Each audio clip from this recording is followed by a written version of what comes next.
Hi guys, नमस्ते। ये एक नया article we have introduced in a reasonable range. ये एक मिड साइज कैजुअल बैग है।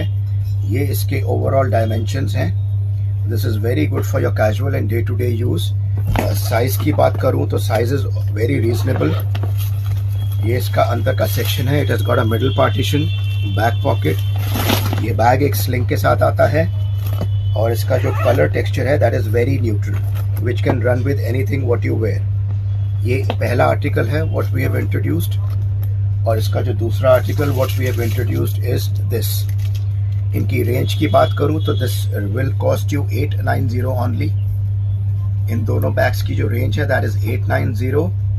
ये रेगुलर साइज से सिर्फ थोड़ा सा बड़ा है। It has got a good capacity और टेक्सचर्स बहुत स्मार्ट है। These are the two articles which we have launched recently. Have a wonderful day.